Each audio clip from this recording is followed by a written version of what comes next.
Hey guys, and welcome back. Today we are going to be covering a few things, starting with the distance and midpoint formula, before finally talking about the equation of a circle.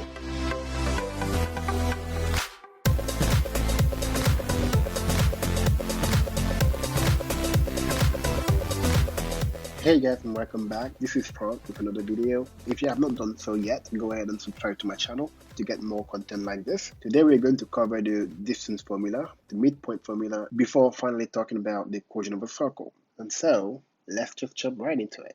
So let's say you have 2 points. The first point P1 of coordinate x1, y1, and the second point P2 of coordinate x2, y2.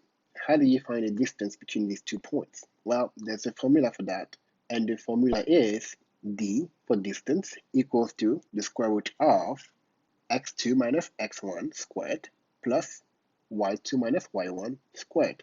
Let me give you an example so I can show you how this formula actually comes to life. So in my example here, I'm going to have the first point P1 equals to negative 2, negative 1, and the second point P2 of coordinate 2, 2.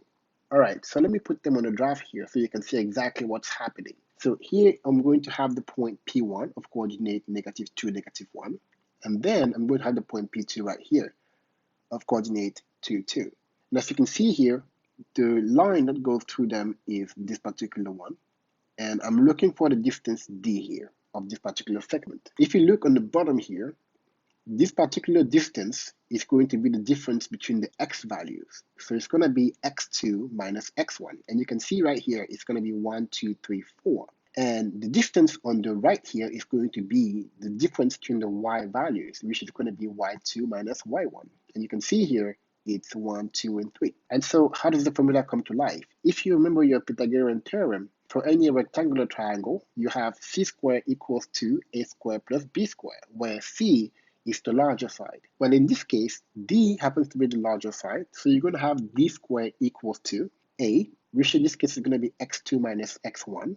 So we're going to have that squared, and then b squared, which in this case is going to be y2 minus y1 squared. So I can go ahead and plug the values for these particular variables. And so I'm going to have here d squared equals to 2 minus 2 squared plus 2 minus 1 squared. And so that's going to give me d squared equals to 16 because that's 4 squared, and 9 because that's 3 squared. Together, that will give me 25. And so if you take the square root of 25, you will get that the distance between those 2 points is going to be just 5.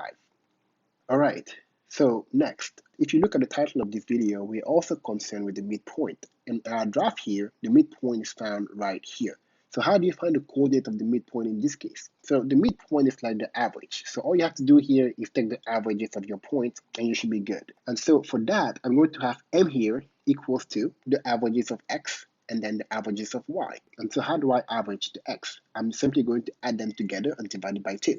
And I'm going to do the same thing with the y. So I'm going to have y2 plus y1 divided by 2.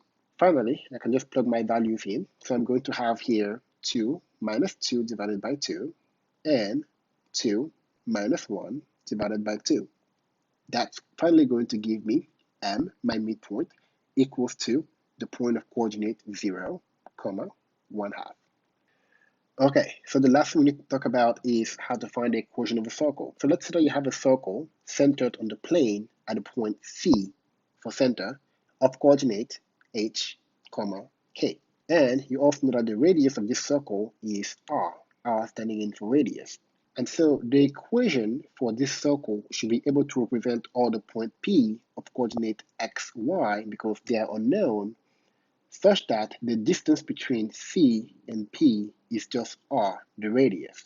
And so therefore, we can just use the distance formula here to obtain the equation of a circle. And so we're going to have the difference in x minus h squared, plus the difference in y minus k squared, equals to the distance squared, which in this case is r. So this right here represents the standard form for the equation of a circle. And so let me give you an example here. So if I were to ask you to find the equation of a circle centered at C equals to 0, 1 half, with radius r equals to 5 over 2, all you have to do is plug this point and the radius into our equation here, and you would get x minus 0 squared, because h is 0, plus y minus 1/2 squared, because k is 1/2, equals to 5/2 squared, because r is 5/2. And so this standard form of our equation is really all we need for this equation of a circle. But sometimes you will be asked to write the equation of a circle in a general form, which simply means to open this whole thing up, so fold it over, and send everything on one side of the equation so that you have 0 on the other side. To do that here, we're going to have here x squared, because the 0 doesn't count. And here, we're going to fold this particular expression, y minus 1/2 squared. That's going to give us y squared minus 2 times 1/2 y, which is going to be negative y, plus negative 1/2 squared, which is going to be here 1/4. And on the other side, we're going to have 25 divided by 4. And so finally, we can send everything on one side of the equation so that we have 0 on the right. That's going to give us x squared plus y squared minus y minus 6 equals to 0, because 1/4 minus 25/4 is the same thing as 24/4, which is just 6, negative. And so this here is going to represent the general form of our equation of a circle. And then you are done. And so next time, if you tune in, I'm going to show you how to find the center and the radius of a circle given its general form. That's going to require us to complete the square, but I'm going to talk about it more next time. So if you like this video, give it a thumbs up, and I'll see you then. Bye-bye.